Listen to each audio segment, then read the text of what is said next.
मानचित्र पर जब आप भारत के पूर्वोत्तर हिस्से को देखते हैं तो एक पतली सी जमीन की पट्टी दिखाई देती है जिसे सिलीगुड़ी कॉरिडोर कहा जाता है। लेकिन सामरिक गलियारों में इसे भारत की सांसों की नली और दुश्मन की नज़रों में सबसे कमज़ोर नस यानी चिकन नेक माना जाता है। इसी 22 किलोमीटर चौड़ी सीमावर्ती जमीन के उस पार बैठा एक विशाल देश लगातार ऐसी योजनाएं बुन रहा था इस रीढ़ को एक ही झटके में तोड़ सके। परंतु जब उस महाशक्ति ने अपनी दूरबीन से देखा कि भारत ने इस संकरे इलाके के चारों तरफ अभेद्य रक्षा दीवार खड़ी कर दी है तो उसकी रणनीतिक मेज पर तहलका मच गया और उसकी रातों की नींद उड़ गई। अगर आप देश के सच्चे नागरिक हैं और ऐसी जानकारीपूर्ण वीडियो देखना पसंद करते हैं तो अभी चैनल को सब्सक्राइब करें और अपनी मौजूदगी दर्ज कराने के लिए कमेंट बॉक्स में जय से लेकर हिंद अवश्य लिखें, क्योंकि आज समाज में मनोरंजन को तवज्जो दी जाती है परंतु देश की सुरक्षा और सामरिक नीतियों को समझने वाले लोग ही वास्तव में जागरूक नागरिक होते हैं। दरअसल जब हम मानचित्र के इस अत्यंत संवेदनशील हिस्से का विश्लेषण करते हैं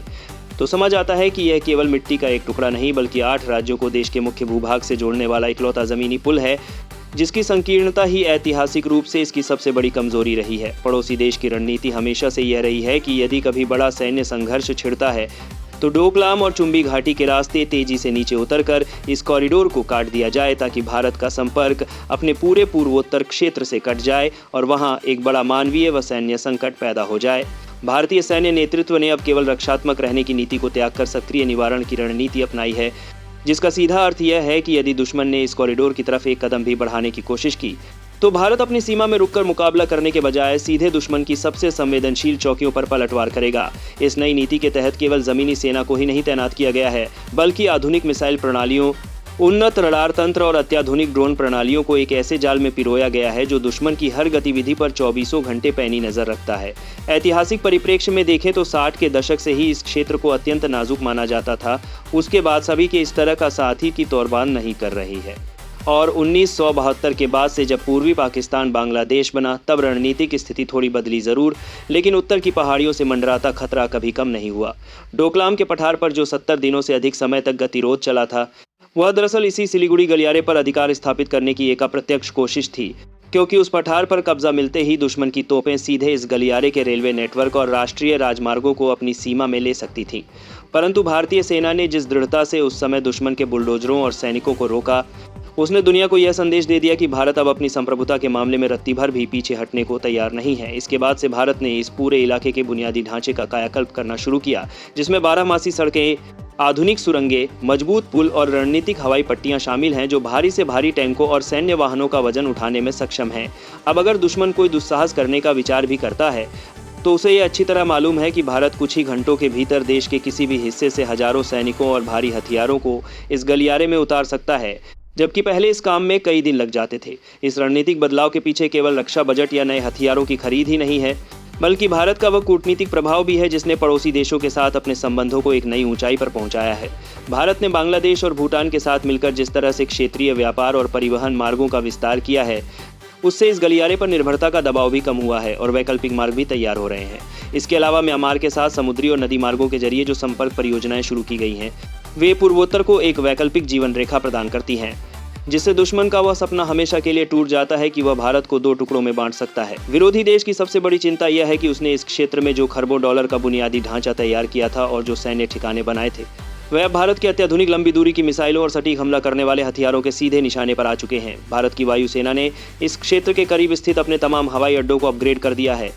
जहां से उड़े अग्रिम पंक्ति के लड़ाकू विमान कुछ ही मिनटों में दुश्मन की सप्लाई लाइनों को ध्वस्त करने की ताकत रखते हैं। केवल जमीनी या हवाई मुकाबला ही नहीं बल्कि साइबर और इलेक्ट्रॉनिक युद्ध के मोर्चे पर भी भारत ने ऐसी क्षमताएं विकसित की हैं जो दुश्मन के संचार तंत्र और रडार प्रणालियों को युद्ध शुरू होने से पहले ही ठप कर सकती हैं। यह सब देखकर विरोधी खेमे में इस बात की बौखलाहट साफ देखी जा सकती है। मांद्र में एक पारान के संबंधार में के लिए तरबंदार में आसंत्य मार में के लिए तरके करा एक तर करने की काम करने के लिए बात की होगी है कि जिस कमजोर कड़ी के दम पर वे भारत पर दबाव बनाने का दबाव चक्र रचते थे, अब वही कड़ी भारत का सबसे मजबूत रक्षा दुर्ग बन चुकी है। आम नागरिकों के दृष्टिकोण से देखा जाए तो पूर्वोत्तर क्षेत्र का सुरक्षा चक्र मजबूत होने से वहां व्यापार, पर्यटन और आर्थिक गतिविधियों में अभूतपूर्व वृद्धि हुई है,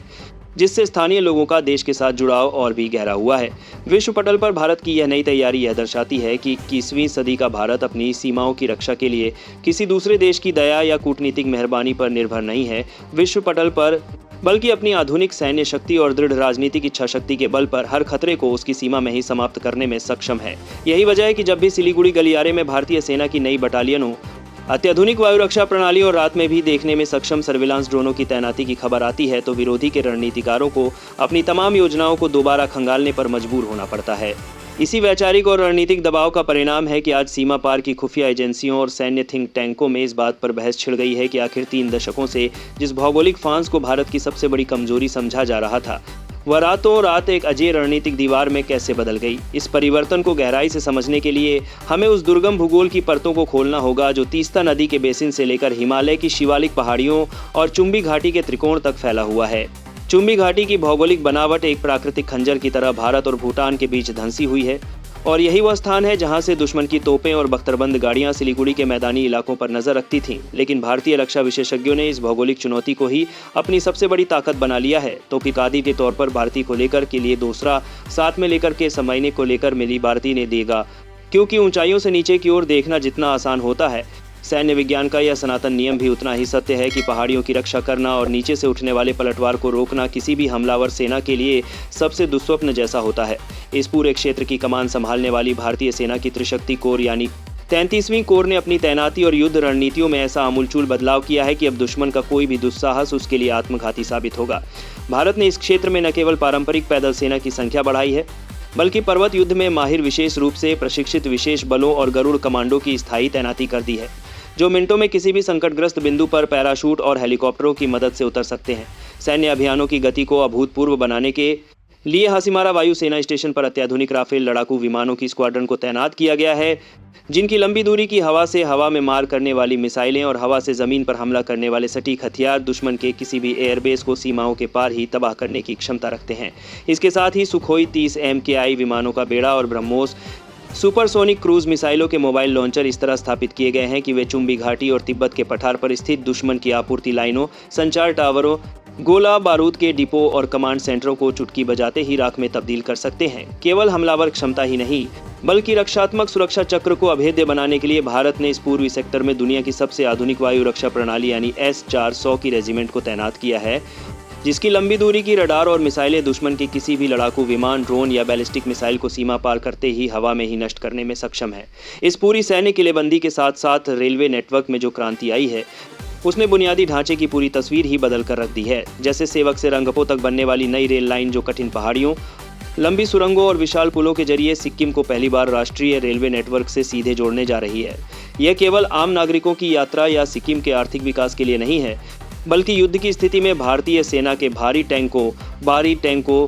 तोपों और रसद को सीधे सीमावर्ती अग्रिम इलाकों तक पहुंचाने की एक क्रांतिकारी जीवन रेखा है। इस रेल परियोजना के बनने से पहले सैन्य सामग्री को केवल संकरे पहाड़ी रास्तों और ट्रकों के जरिए ही ले जाना संभव था, जिससे कई दिन लग जाते थे और रास्ते में मौसम या भूस्खलन के कारण रुकावट का खतरा हमेशा बना रहता था। परंतु अब आधुनिक बोगियों और एक्सप्रेस मालगाड़ियों के माध्यम से हजारों टन सैन्य सामान कुछ ही घंटों में सीधे रणनीतिक बिंदुओं तक पहुंचाया जा सकता है। इसके अलावा सिलीगुड़ी गलियारे के आसपास के राष्ट्रीय राजमार्गों को 4 और 6 लेन के एक्सप्रेसवे में बदला जा रहा है और जहां भी संकरे पुल या बोतल जैसी रुकावटें थीं, वहां समानांतर नए कंक्रीट और स्टील के पुल बनाए गए हैं ताकि किसी भी आपात स्थिति में यदि एक मार्ग क्षतिग्रस्त हो जाए तो यातायात और सैन्य हलचल बिना रुके जारी रह सके।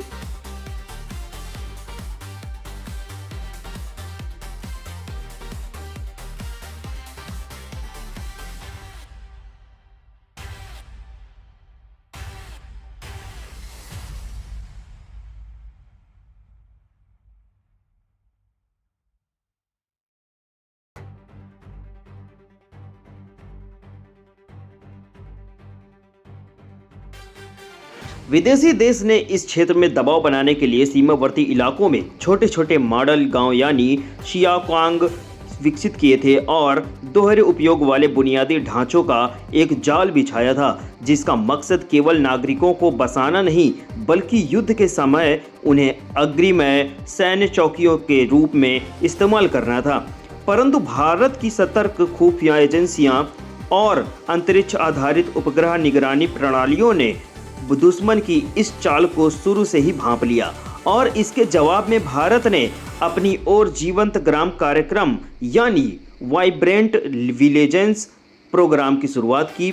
इस कार्यक्रम के तहत सीमावर्ती गांवों के नागरिकों को सभी आधुनिक सुविधाएं, सड़क कनेक्टिविटी व्यवस्था, सेवाएं और रोजगार के साधन मुहैया कराए जा रहे हैं। जिससे न केवल सीमावर्ती आबादी का पलायन रुका है, बल्कि वे स्थानीय नागरिक भारतीय सुरक्षा बलों के कान और आंख पर काम कर रहे हैं, जो दुश्मन की हर संदिग्ध हरकत की जानकारी पल भर में सुरक्षा एजेंसियों तक पहुंचा देते हैं। भारतीय सेना और भी अपनी रणनीति में आक्रामक मोड़ लेते हुए 17वें माउंटेन स्ट्राइक कोर का गठन किया, जिसका मुख्य काम केवल अपनी सीमा की रक्षा करना नहीं, बल्कि युद्ध की स्थिति में दुश्मन के इलाके में गहराई तक घुसकर हमला करना है। इस स्ट्राइक कोर के आ जाने से दुश्मन के रक्षा योजनाकारों के सामने यह गंभीर धर्म संकट पैदा हो गया कि यदि वे सिलीगुड़ी कॉरिडोर पर ध्यान केंद्रित करने की कोशिश करते हैं तो उनकी अपनी चुंबी घाटी और तिब्बत के महत्वपूर्ण राजनीतिक मार्ग भारतीय आक्रामक कार्रवाई के सीधे खतरे में आ जाएंगे। राजनीतिक संतुलन के इस उलटफेर ने दुश्मन के उस गुब्बारे की हवा निकाल दी है जो उसने अपनी आर्थिक और सैन्य ताकत के अहंकार में फूला रखा था। अंतर्राष्ट्रीय राजनीति के मंच पर भी भारत की पूर्व की ओर देखें और पूर्व की ओर काम करो नीति ने बंगाल की खाड़ी को और दक्षिणी पूर्व एशिया में एक नया समीकरण खड़ा कर दिया। बिमस्टेक और क्वाड जैसे संगठनों के माध्यम से भारत में हिंद महासागर और मलक्का जलडमरू मध्य में अपनी नौसेना मौजूदगी को इतना प्रभावी बना दिया है कि विरोधी देश की यह एहसास हो गया है कि यदि उसने भारत की स्थलीय सीमा यानी सिलीगुड़ी में अपने उस दुस्साहस को दिखाया तो उसने अपनी जीवन रेखा की माने जाने वाली समुद्री व्यापार लाइनें पूरी तरह से ठप की जा सकती हैं। इसे सैन्य भूगोल के विषम रणनीतिक संतुलन कहा जा सकता है, जहां एक मोर्चे पर पैदा किए गए खतरे को दूसरी अधिक संवेदनशील मोर्चे के जवाबी दबाव में बनाकर बेअसर कर दिया जाता है। इसके साथ भूटान के साथ भारत के विशेष सुरक्षा और कूटनीतिक संबंध इस पूरे चक्र का सबसे मजबूत स्तंभ है। भूटान की संप्रभुता और प्रादेशिक अखंडता की रक्षा के लिए भारत की प्रतिबद्धता ने दुश्मन को भूटान के भूभाग के जरिए सिलीगुड़ी के घेराबंदी करने से पूर्व पूरी तरह से रोक दिया। तकनीकी मोर्चे पर देखा जाए तो आधुनिक युद्ध केवल तोपों और गोलों से नहीं, बल्कि डेटा, आर्टिफिशियल इंटेलिजेंस और मानव रहित प्रणालियों से लड़े जा रहे हैं। और भारत के सिलीगुड़ी कॉरिडोर के आसपास एक व्यापक इलेक्ट्रॉनिक वॉरफेयर और इंटेलिजेंस का जाल बिछा दिया गया है। उच्च ऊंचाई वाले ड्रोन जो कई दिनों तक लगातार हवा में रहकर दुश्मन की हर हिलचाल को रिकॉर्ड करते हैं, और जैसेट उपग्रहों को जो 24 घंटे उच्च गुणवत्ता वाली तस्वीरें सीधे थल सेना और वायुसेना के संयुक्त कमान केंद्रों को भेजते हैं, उन्होंने इस पूरे इलाके में एक पारदर्शी युद्ध क्षेत्र बना दिया, जहां दुश्मन का एक भी वाहन या सैनिक बिना नज़र में आए। भारत ने अपनी गलियारों को सबक लिया है और 20वीं सदी के पुराने रक्षात्मक सिद्धांतों को उखाड़ फेंक कर 21वीं सदी के एक नए और रक्षात्मक सिद्धांतों पर काम किया। आत्मविश्वास पर भरे और राजनीतिक और रणनीतिक रूप से परिपक्व भारत की नींव रखी है। जब हम इस पूरी व्यवस्था को दूरगामी परिणामों के आकलन से करते हैं तो यह स्पष्ट हो जाता है कि पूर्वोत्तर भारत अब केवल देश का दूरस्थ या संवेदनशील कोना नहीं रहा, बल्कि यह दक्षिण पूर्व एशिया के साथ भारत के व्यापार, सांस्कृतिक और कूटनीतिक संबंधों का मुख्य प्रवेश बन चुका है। सिलीगुड़ी गलियारे की सुरक्षा राजनीति को सुनिश्चित होने से पूरे असम, अरुणाचल प्रदेश, नागालैंड, मणिपुर, मिजोरम, त्रिपुरा, मेघालय और सिक्किम के औद्योगिक निवेश और बुनियादी ढांचों के विकास का एक नया दौर शुरू हुआ, जिससे स्थानीय युवाओं में राष्ट्रीय मुख्यधारा के प्रति विश्वास और भी ज़्यादा मजबूत हो गया। दुश्मन देश ने हमेशा इस बात का दांव लगाया कि आंतरिक उग्रवाद और भौगोलिक अलगाव के कारण भारत का पूर्वोत्तर क्षेत्र हमेशा अस्थिर रहेगा और सही मौका आने पर इसकी इस पतली गर्दन को मरोड़कर भारत के घुटने टेकने पर मजबूर कर दिया जाएगा। लेकिन भारत की दूरदर्शिता नीतियों और स्थानीय जनसमूह के सहयोग से शांति समझौता और मजबूत सैन्य उपस्थिति में उग्रवाद कमर तोड़ दी है और इस पूरे क्षेत्र को शांति और समृद्धि के पथ पर अग्रसर कर दिया है। आज जब दुनिया के महानिदेशक और सैन्य विश्लेषक मानचित्र पर सिलीगुड़ी के इस 22 किलोमीटर चौड़े गलियारे को देखते हैं तो उन्हें वहां कमजोरी का कोई निशान नहीं दिखता। वहां कमजोरी के बाद समृद्धि के पथ पर मानचित्र पर सिलीगुड़ी के 22 किलोमीटर चौड़े गलियारे को देखते हैं तो उन्हें वहां कमजोरी का कोई निशान नहीं दिखता। आज ही में तब परिवार से पास सांदी के पथ पर सिलीगुड़ी के 22 किलोमीटर चौड़े गलियारे को देखते हैं उन्हें वहां कमजोरी का कोई निशान नहीं दिखता, बल्कि उन्हें एक ऐसा अजय दुर्ग नजर आता है जिसकी नींव में देश के वैज्ञानिकों की तकनीक, इंजीनियरों का पसीना, कूटनीतिज्ञों की दूरदर्शिता और भारतीय सशस्त्र बलों के वीर जवानों का अदम्य साहस लगा हुआ है। विरोधी देश की बेचैनी का असली कारण भी यही है कि उसने जो रणनीतिक चाल दशकों पहले रची थी वह अब उसके अपने ही गले की फांस बन चुकी है और भारत का यह चिकन नेक अब दुश्मन की हर बुरी नज़र को भस्म करने वाला एक प्रचंड अग्निकुंड बन चुका है, जिससे टकराने का मतलब अपने ही विनाश को निमंत्रण देना है। इस अभेद्य रणनीतिक बदलाव के परिणामस्वरूप अब केवल स्थल और वायु सीमा ही नहीं बल्कि हिंद महासागर के समकालीन नौसैनिक परिदृश्य पर भी भारत की पकड़ अत्यधिक मजबूत हो चुकी है। सिलीगुड़ी गलियारे के भूरणनीतिक महत्व का विस्तार सीधे बंगाल की खाड़ी तक फैला हुआ है, क्योंकि यदि उत्तर पूर्वी सीमाओं पर किसी भी प्रकार का सैन्य गतिरोध उत्पन्न होता है तो भारत की नौसेना बंगाल की खाड़ी और मलक्का जल डमरू मध्य के प्रवेश द्वारों पर त्वरित नाकाबंदी लागू करने में सक्षम है। इस बहुआयामी संतुलन नीति ने विरोधी देश की सैन्य रणनीतियों को एक वैश्विक संकट में ढाल दिया है। उनके बाद समय के आरानीत जहां उन्हें यह अच्छी तरह समझ आ चुका है कि सिलीगुड़ी में की गई किसी भी दुस्साहसपूर्ण कार्रवाई का प्रभाव केवल हिमालयी पहाड़ियों तक सीमित नहीं रहेगा बल्कि उनके विशाल समुद्री व्यापार मार्गों पर भी इसका गहरा और विनाशकारी असर पड़ेगा। इस व्यापक रक्षा कवच के अंतर्गत भारत ने आधुनिक सूचना, युद्ध और मनोवैज्ञानिक ऑपरेशंस के मोर्चे पर भी अपनी स्थिति को अभूतपूर्व तरीके से सुदृढ़ किया है। सीमावर्ती क्षेत्रों में डिजिटल अवसंरचना और 5G कनेक्टिविटी का विस्तार केवल आम जनता के उपयोग के लिए नहीं है बल्कि यह अग्रिम मोर्चों पर तैनात सैन्य कमानों के बीच त्वरित और सुरक्षित डेटा संचार को सुनिश्चित करता है। आर्टिफिशियल इंटेलिजेंस से लैस वास्तविक समय डेटा विश्लेषण प्रणालियों के माध्यम से सीमाओं के पार होने वाले किसी भी प्रकार के प्रमोर्चों पर